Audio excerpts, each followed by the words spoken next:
Shalom Bapak Ibu Saudara sekalian, kita patut bersyukur karena bisa berjumpa kembali dalam program Bible Study online CK7. Nah, hari ini kita akan melanjutkan pembelajaran kita dalam Ayub pasal yang ke-10 mengenai menemukan maksud Allah dengan penderitaan. Oleh karena penderitaan yang sangat berat, Ayub merasa bosan untuk hidup. Ia bertanya kepada Allah, "Untuk apa Engkau menciptakan aku jika hidupku penuh penderitaan dan hanya menanggung beban yang berat?" Bapak Ibu kasih dalam Tuhan, apa maksud Allah dengan penderitaan? Jawaban dari pertanyaan tersebut tentu tidak hanya ditunggu, dicari, dinanti oleh seorang Ayub, tapi juga oleh kita sekalian. Tentu menantikan jawaban itu. Apalagi bagi kita yang sedang mengalami pergumulan hidup. Karena itu, sebelum kita membahas lebih lanjut tentang perikop tersebut, mari kita datang ke hadapan Tuhan. Kita bawa pujian dan sembah kita kepadanya. Kita sembah Tuhan.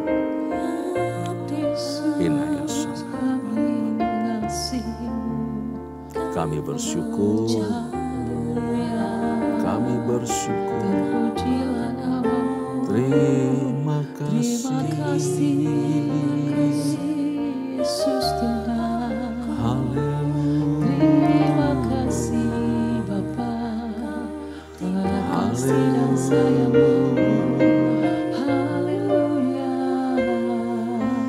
kami percaya.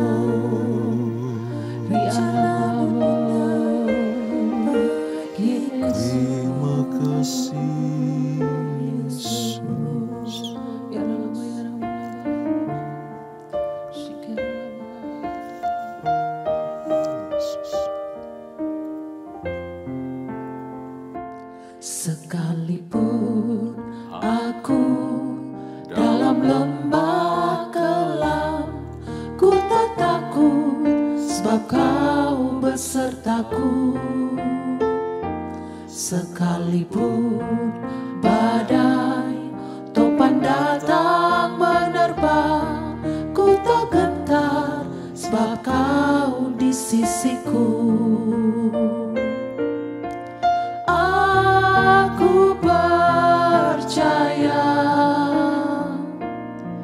berkat-Mu atasku melimpah, kebajikan, kemurahan selalu mengikutiku.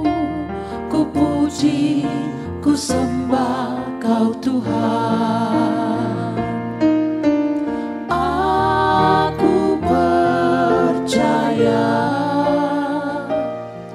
Berkat-Mu atasku melimpah, kebajikan, kemurahan selalu mengikutiku.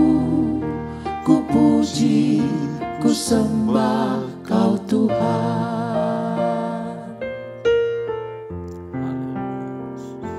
Sekalipun aku dalam lembah kelam, ku tak takut sebab Kau besertaku.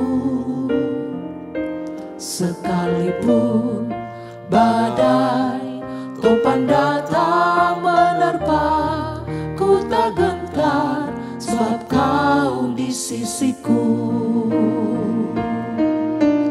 Aku percaya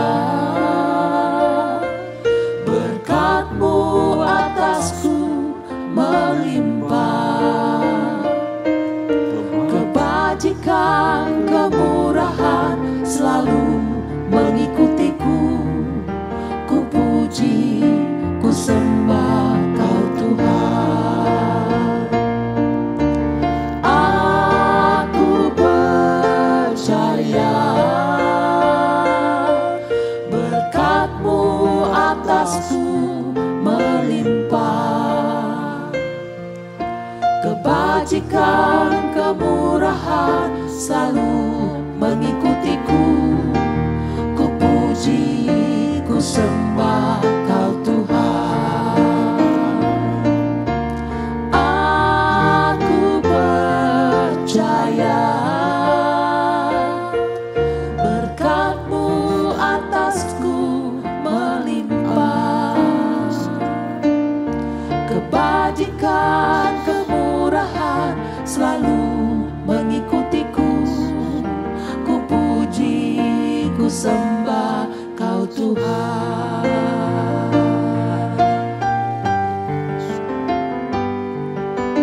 Aku percaya berkat-Mu atasku melimpah. Kebajikan, kemurahan selalu mengikutiku. Ku puji, ku sembah Kau Tuhan. Aku percaya berkat-Mu atasku melimpah. Kebajikan, kemurahan selalu mengikutiku. Ku puji, ku sembah Kau Tuhan. Ku puji, ku sembah Kau Tuhan. Ku puji, ku sembah Kau Tuhan. Oh haleluya Yesus, kami percaya padamu. Berkat-Mu melimpah atas kami. Oh Yesus, Kau selalu beserta kami. Kami takkan takut Tuhan. Terima kasih adalah bayaran-Mu. Ia adalah bersama-Mu. Ia adalah kemurahan-Mu.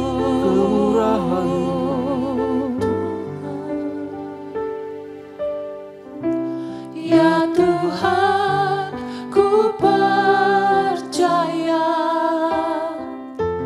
Aku percaya. Lewati lembah air mata, aku percaya. Firman-Mu ya dan amin. Aku percaya. Kemenangan sudah Kau jamin. Aku percaya. Ya Tuhan, ku percaya. Aku percaya. Lewati lembah air mata,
aku percaya. Kemenangan sudah Kau jamin, aku percaya.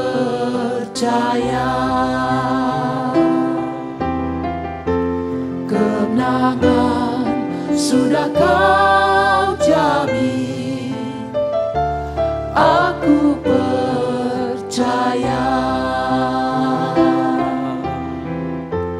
Kemenangan sudah Kau jamin, aku percaya.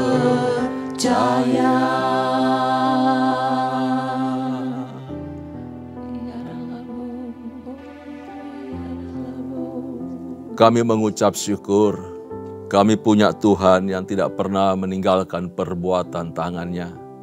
Engkau Allah setia menemani kami, entah dalam keadaan suka maupun duka, dalam keadaan senang ataupun tidak senang. Engkau Allah terus beserta kami, menolong, menghibur, menguatkan kami, melindungi kami. Dan Engkau Tuhan, hanya Engkau saja satu-satunya jawaban di dalam kehidupan kami. Terpuji nama-Mu ya Tuhan. Berkati kebenaran firman-Mu yang sebentar kami akan pelajari bersama, kami baca, kami renungkan, dan mampukan kami untuk bertindak, mampukan kami untuk melakukan kebenaran-Mu, sehingga kehidupan kami berkenan di hadapan-Mu ya Tuhan. Terpuji nama-Mu, demi nama Yesus Kristus Tuhan, Allah yang ajaib, kami bersyukur, kami berdoa, haleluya, amin, amin. Puji Tuhan, Bapak Ibu kekasih di dalam Tuhan, hari ini kita akan membaca kebenaran firman Tuhan di dalam Ayub pasal yang ke-10 yang diberi judul Apakah Maksud Allah dengan Penderitaan. Nah, kita akan baca mulai dari ayat yang pertama sampai ayat yang ke-7. Terlebih dahulu ya, saya akan pandu kita untuk membaca bagian ini. Ayub pasal yang ke-10, ayat pertama sampai ayat yang ke-7. Demikian firman Tuhan. Aku telah bosan hidup. Aku hendak melampiaskan keluhanku. Aku hendak berbicara dalam kepahitan jiwaku. Aku akan berkata kepada Allah, jangan mempersalahkan aku. Beritahukanlah aku, mengapa engkau berperkara dengan aku. Apakah untungnya bagimu mengadakan penindasan, membuang hasil jerih payah tanganmu, sedangkan engkau mendukung rancangan orang fasik? Apakah engkau mempunyai mata badani? Samakah penglihatanmu dengan penglihatan manusia? Apakah hari-harimu seperti hari-hari manusia, tahun-tahunmu seperti hari-hari orang laki-laki, sehingga engkau mencari-cari kesalahanku dan mengusut dosaku, padahal engkau tahu bahwa aku tidak bersalah dan bahwa tiada seorang pun dapat memberi kelepasan dari tanganmu. Bapak Ibu kekasih dalam Tuhan, dari ayat 1 sampai yang ke-7 yang telah kita baca, di sini Ayub menggambarkan Allah sebagai sebagai pribadi hakim. Seorang hakim yang sedang mengusut pelanggaran seorang terdakwa dan menyelidiki setiap kesalahan yang diperbuat oleh Ayub dalam hal ini. Jadi Ayub diposisikan sebagai seorang yang terdakwa oleh karena pelanggaran, oleh karena dosa. Dan Allah digambarkan sebagai hakim. Ini penilaian Ayub terhadap posisinya dan posisi Allah oleh karena penderitaan, kesesakan hidup yang dialaminya. Ayub merasa terpojok dalam hal ini dan tidak mengerti dengan situasi yang sedang dialaminya. Ayub sadar bahwa Allah sesungguhnya tahu. Ya, Ayub sadar bahwa Allah tahu kalau dirinya, kalau si Ayub ini tidak bersalah. Namun pertanyaan Ayub adalah mengapa Allah seolah-olah menindas dirinya dan tidak memberi dia kesempatan. Allah tidak memberikan diri Ayub untuk keluar dari penderitaan hidup. Tidak memberi Ayub kesempatan untuk menikmati kehidupan dan segala berkat yang Allah berikan kepadanya. Itu keluhan Ayub, Bapak Ibu salam Tuhan. Nah, dialog di dalam pasal 10 ini seperti di ruang sidang perkara jadinya. Karena posisi tadi, Ayub sebagai pribadi yang terdakwa melakukan kesalahan, pelanggaran, dan Tuhan itu sebagai hakim yang sedang mencecar seolah-olah seperti itu. Lalu mencari tahu dan menghadapkan Ayub dengan segala pelanggaran-pelanggarannya sehubungan penderitaan yang dialaminya. Jadi Allah ini sebagai hakim yang agung, yang mulia. Lalu Ayub sebagai yang tersangka. Dengan keberanian, ya, kalau kita baca tadi, berani sekali dia mengungkapkan perasaan hatinya. Sebabkan karena sudah mulai putus asa dan memang di dalam keputusasaan, dalam tekanan yang berat, Ayub lalu mempertanyakan kebijakan sang hakim, Allah sendiri. Yang mempersalahkan, yang sedang menyoroti segala pelanggaran, seolah dia punya dosa yang sangat besar. Ingat, Ayub sendiri tidak sedang berargumentasi seolah-olah dia tidak punya cacat moral. Dia bersih, dia tahir, dia tak berdosa sama sekali. Tidak demikian. Ya, pasti ada pelanggaran-pelanggaran kecil, tapi Allah tidak melakukan hal itu semacam mencerca dia, mencari tahu semua kelemahan kesalahan dia. Dan bukan oleh karena itu lalu kemudian dia menderita, Bapak Islam Tuhan. Ayub bertanya, adakah Allah itu juga terbatas seperti manusia? Sehingga bisa salah menafsirkan fakta. Ya, di ayat yang keempat. Apakah engkau mempunyai mata badani? Samakah penglihatanmu dengan penglihatan manusia?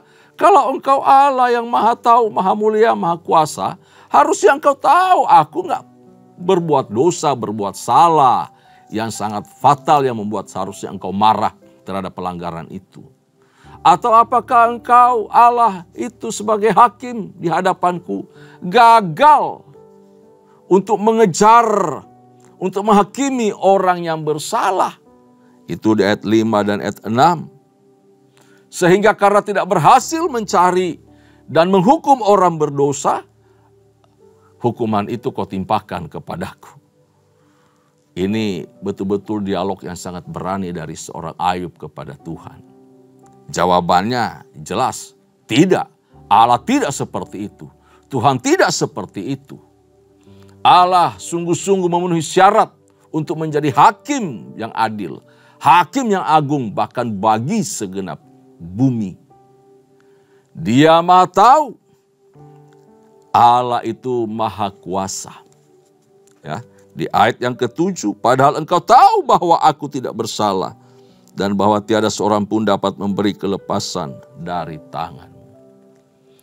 Jadi ini suara keputusasaan Ayub dan menggambarkan dia sedang berada dalam keadaan terpojok. Allah sedang mendikte dia. Kita lanjutkan ayat ke-8 sampai ayat yang ke-17. Saya akan pandu kita untuk membaca lagi bagian tersebut. Ayat yang ke-8. Tanganmu lah yang membentuk dan membuat aku. Tetapi kemudian engkau berpaling dan hendak membinasakan aku. Ingatlah bahwa engkau yang membuat aku dari tanah liat. Tetapi engkau hendak menjadikan aku debu kembali. Bukankah engkau yang mencurahkan aku seperti air susu dan mengentalkan aku seperti keju? Engkau mengenakan kulit dan daging kepadaku, serta menjalin aku dengan tulang dan urat. Hidup dan kasih setia kau karuniakan kepadaku, dan pemeliharaanmu menjaga nyawaku. Tetapi inilah yang kau sembunyikan di dalam hatimu. Aku tahu bahwa inilah maksudmu. Kalau aku berbuat dosa, maka engkau akan mengawasi aku, dan engkau tidak akan membebaskan aku daripada kesalahanku. Kalau aku bersalah, celakalah aku, Dan kalau aku benar, aku takkan berani mengangkat kepalaku karena kenyang dengan penghinaan dan karena melihat sengsaraku. Kalau aku mengangkat kepalaku, maka seperti singa engkau akan memburu aku dan menunjukkan kembali kuasamu yang ajaib kepadaku. Engkau akan mengajukan saksi-saksi baru terhadap aku. Engkau memperbesar kegeramanmu terhadap aku. Dan pasukan-pasukan baru, bahkan bala tentara melawan aku. Kalau kita perhatikan, Bapak Ibu kasih dalam Tuhan dari ayat 8 sampai 17. Ayub mau hidup benar, salah. Ayub mau hidup salah juga, lebih salah lagi. Mau hidup jujur, baik, benar, nggak berani ngangkat kepala. Malah Tuhan juga akan cecar dia. Ya, kalau mau hidup dalam dosa, dalam pelanggaran, juga sama. Kira-kira seperti itu keluhan Ayub. Seperti dalam kondisi makan buah simalakama. Jadi memang sulit dan berat apa yang Ayub alami. Dalam keputusasaan yang sangat dalam itu, Ayub bertanya kepada Tuhan, tanganmu sendiri yang membentuk aku. Engkau menenun aku. Aku ini mahakarya tanganmu. Engkau pelihara dan limpahkan kasih setia kepadaku. Engkau memberikan nafas hidup, memberikan kekuatan untuk memperoleh berkat-berkat. Engkau memberikan aku anak-anak yang hebat, yang cantik, yang ganteng. Engkau memberikan aku kesempatan menikmati berkat-berkat itu. Namun kenapa tanganmu sendiri yang kemudian memusnahkan semua berkat itu dan juga menghancurkan karya ciptamu. Dia melihat ke dalam dirinya mengenai penderitaan yang dia alami. Ayub merasa bahwa dia berurusan dengan Allah yang sangat detail dan cepat kemudian memperhatikan bahkan kesalahan-kesalahan sekecil apapun Allah perhatikan. Lalu digambarkan bahwa Allah itu seperti singa yang buas, yang siap menerkam tanpa belas kasihan. Wow, ini penggambaran yang luar biasa terhadap Allah yang dilakukan oleh Ayub mengenai kesulitan, kesusahan, penderitaan yang dialaminya. Apakah kita juga saat ini berada dalam kondisi seperti yang Ayub alami? Tuhan, aku sudah hidup benar, tapi kenapa masalah-masalah kok enggak kunjung selesai? Aku setia melayani. Aku hidup jujur, tidak ada orang yang kurugikan. Aku bekerja dengan keringatku. Tapi kenapa orang yang berlaku curang di sana lebih diberkati? Dan kenapa aku menderita, sulit, berjuang begitu berat dari pagi sampai petang. Bahkan seolah-olah aku tidak bisa menikmati berkat-berkat yang kudapatkan. Atau bahkan berkat-berkat itu enggak cukup bagiku dan bagi keluargaku. Mungkin kondisi-kondisi itu sedang kita alami juga. Lalu Anda melihat ke dalam diri, masih kurang apakah aku kepada Tuhan? Bukan itu masalahnya. Dan bukan itu pergumulan hidupmu. Kita nggak bisa dikte Tuhan sampai urusan ke sana. Tuhan tetaplah Allah yang mengasihi. Dia memperhatikan kita. Dia peduli kita. Lalu kemudian engkau terus mengukur. Kalau aku sudah setia seperti ini namun hidup terus pas-pasan. Masalah, penyakit, penderitaan, cibiran orang. Ataupun banyak hal yang terjadi yang tidak mengenakan di dalam hidup. Membandingkan dengan kondisi orang lain. Gak pernah ke gereja, gak pernah melayani. Hidup gak karuan. Anak-anaknya juga begitu. Tetapi kenapa mereka kok seolah hidupnya luar biasa. Kok senang banget menikmati fasilitas dan berkat-berkat jasmani. Bapak Ibu kasih dalam Tuhan, perhatikan bahwa orang fasik, orang tidak kenal Allah, itu diletakkan Tuhan seperti di tempat yang licin. Di mata kita mereka oke, tapi di mata Tuhan mereka jauh dan mereka adalah musuh daripada Allah. Sebentar lagi mereka akan tergelincir dan jatuh. Walaupun kita nggak usah doakan mereka jatuh hancur. Enggak. Dan kita nggak perlu marah, nggak perlu cemburu, nggak perlu iri dengan kehidupan mereka. Kita harus tetap bergumul dan percaya bahwa Allah itu baik adanya. Dia baik dalam segala keputusannya. Dia baik dalam segala rancangannya dalam kehidupan kita. Kita kembali kepada Ayub. Ayub heran karena Allah telah membentuk dia sejak dalam kandungan. Dan memelihara dia, memberikan semua fasilitas kehidupan. Dia menjadi orang terkaya pada zamannya. Tapi sampai saat itu dia merasakan bahwa Allah sendiri telah membinasakan dia. Menghancurkan hidupnya dan merampas semua yang dimilikinya. Maka lagi-lagi dalam hal ini Ayub menyatakan keinginannya untuk mati. Lebih baik aku mati saja Tuhan, kalau seperti ini jadinya. Coba kita perhatikan, kita baca. Ayat yang ke-18 sampai ayat yang ke-22. Mengapa engkau menyebabkan aku keluar dari kandungan? Lebih baik aku binasa sebelum orang melihat aku. Lebih baik dari orok atau begitu lahir, engkau cabut nyawaku. Ayat 19. Maka aku seolah-olah tidak pernah ada dari kandungan ibu. Aku langsung dibawa ke kubur. Bukankah hari-hari umurku hanya sedikit? Biarkanlah aku, supaya aku dapat bergembira sejenak. Sebelum aku pergi dan tidak kembali lagi ke negeri yang gelap dan kelam pekat, ke negeri yang gelap gulita, tempat yang kelam pekat dan kacau balau, di mana cahaya terang serupa dengan kegelapan. Dengan kata lain, Ayub memohon lebih baik sejak dari lahir Tuhan membunuh dia dan kemudian dia berada di dunia orang mati di dalam kubur. Bagi Ayub, kematian adalah negeri penuh kekelaman, gelap gulita, kelam pekat, dan kacau balau, berantakan, gak jelas semuanya. Itu konsep dunia perjanjian lama melihat kematian. Bahkan bagi Ayub, kondisi hidup seperti itu udah mati saja. Udah sama seperti dunia orang mati, sama seperti kuburan. Kondisi hidupnya seperti itu. Namun, itu tetap lebih baik daripada kehidupan yang dialaminya. Ya kalau mau ditakar, mau diukur, mau dinilai, dunia orang mati masih lebih bagus sebenarnya daripada penderitaan Ayub.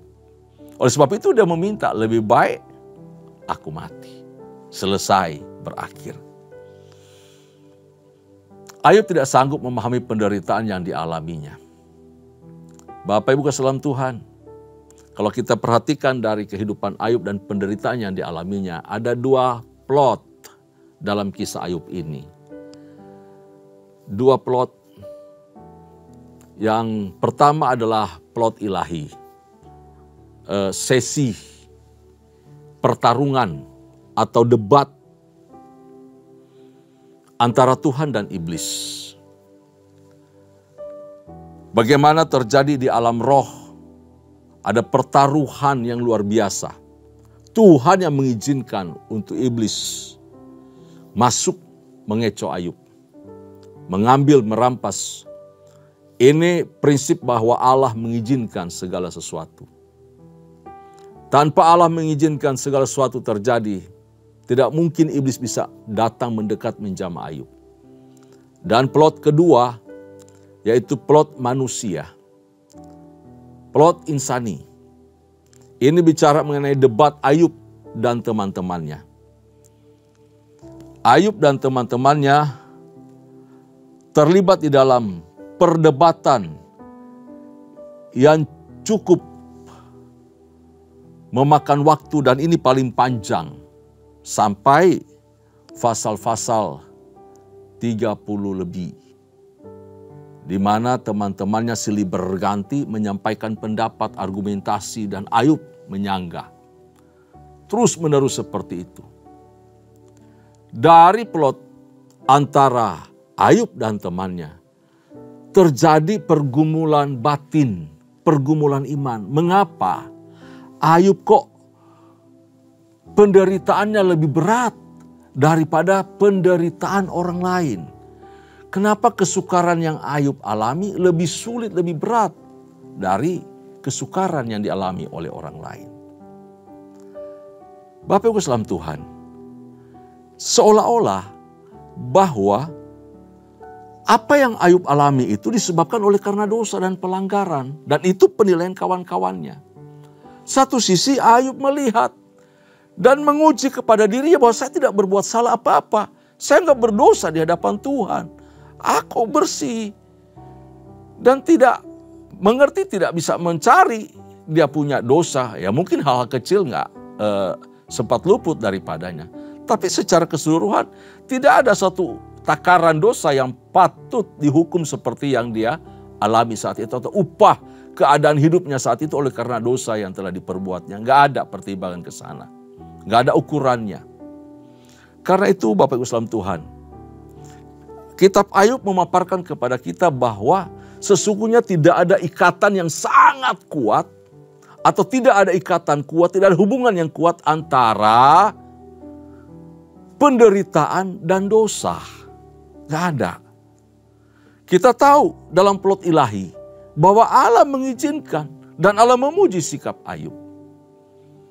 Jadi kalau ada orang mengkaitkan penderitaan, kesusahan, kesukaran, penyakit, apapun yang kita alami saat ini dengan dosa yang kita perbuat, maka kasih kita kepada Allah tidak akan murni, Bapak Ibu saudara Tuhan. Ketulusan kita mengasihi Allah tidak ada. Kita akan berusaha menghindari dosa dan berusaha hidup benar, hidup saleh, tanpa dosa, tanpa pelanggaran. Dan ingat, cara itu mengabaikan anugerah Allah. Kita mengasihi Tuhan oleh karena takut. Nanti datang penderitaan, nanti datang hukuman. Itu nggak benar. Itu cara sikap, cara hidup yang tidak benar di mata Allah. Kita harus mengasihi Allah tanpa ada harus embel-embel. Kalau lu gak mengasihi gua kutuk lu. Gua hukum kamu. Gak bisa. Allah yang adil, Allah yang baik. Tidak seperti itu Bapak Ibu saudara Tuhan. Dalam keterbatasan kita sebagai manusia, tidak semua hal yang terjadi dalam kehidupan kita dapat kita mengerti. Entah itu alasan ataupun sebabnya. Kadang kita berusaha seperti Ayub untuk mencoba menganalisa sebab musabab kita alami apa. Bahkan pikiran Tuhan pun kita coba terka, kita tebak-tebak. Ya, jangan seperti itu. Namun kita harus memahami bahwa pikiran kita ini terbatas. Pikiran kita berbeda dengan pikiran Tuhan. Rancangan kita bukan rancangan Allah. Yesaya 55 ayat yang ke-8. Tidak ada yang kebetulan di dalam Tuhan. Amin. Tidak ada kebetulan. Ada maksud Tuhan pasti. Oleh karena itu, di tengah kesukaran dan beban yang sangat berat, tetaplah belajar menyerahkan hidup dalam tangan Tuhan yang kuat. Pemazmur mengatakan, hanya dekat Allah saja aku tenang. Dan kita harus tahu, berarti jawabannya hanyalah Allah sendiri. Hanya dekat Allah saja aku tenang. Tidak ada tempat lain untuk kita bersandar. Ketika kita berada di dalam lembah yang gelap, kita harus menjaga pikiran kita, menjaga hati kita, menjaga mulut kita juga. Jangan sampai keluar kata-kata umpatan, menggerutu, marah-marah dan caci maki, apalagi ngutuk Tuhan. Waduh, enggak baik. Ya, jangan menjadi seperti orang bodoh. Bodoh menurut Alkitab, apa itu? Hati orang bodoh itu ada di mulutnya. Iya, ada di mulutnya.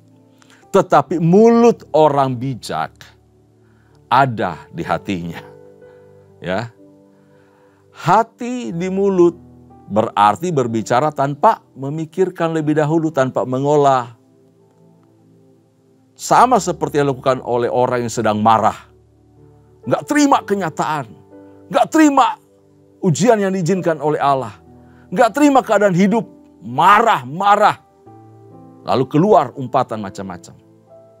Tapi kalau mulut di hati Itu artinya kita berbicara dengan hati-hati dan penuh pertimbangan. Dan kemudian kita menemukan maksud Tuhan dalam setiap masalah hidup yang kita alami.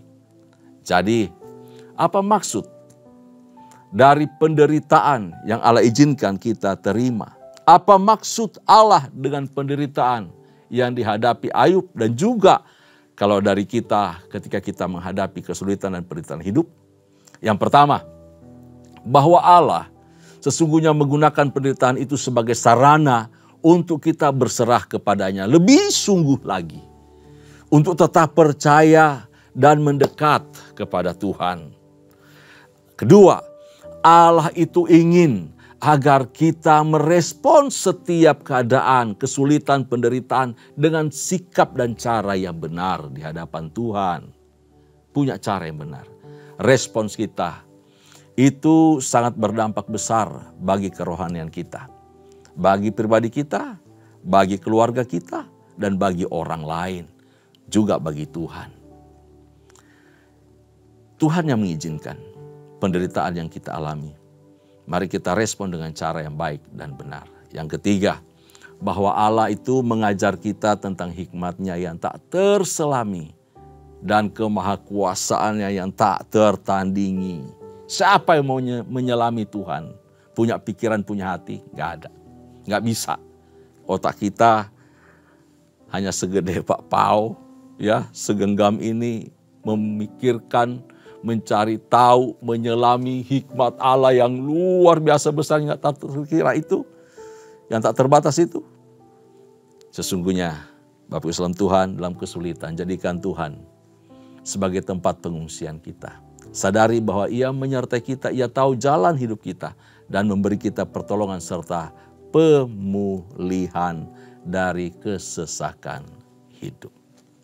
Itulah Ayub pasal yang ke-10 yang kita baca dan kita renungkan pada hari ini. Tuhan Yesus memberkati. Tundukkan kepala, kita mengucap syukur. Bapa, terima kasih untuk hari ini. Firman-Mu mengajar kami ketika kami di tengah kesulitan, ketika kami berada di dalam lembah yang kelam. Biarkan hati kami tetap berpaut kepada Tuhan, lebih dekat kepadamu. Percaya bahwa Engkau juga hadir di tengah-tengah kesesakan kami. Engkau juga turut merasakan penderitaan yang kami alami, kesukaran hidup yang sedang kami tanggung. Jauhkan dari mulut kami kata-kata yang curang, kata-kata yang tidak benar, kata-kata yang tidak baik, kata-kata umpatan, caci maki, hujat, dan kutuk. Ketika kami berada dalam keadaan yang sulit. Tetapi biarlah keluar pujian, penyembahan, ucapan syukur kepada Allah. Dan tetap bertahan dengan tekun, menanti Tuhan. Engkau satu-satunya jawaban dalam kehidupan kami. Terima kasih Engkau Allah yang setia.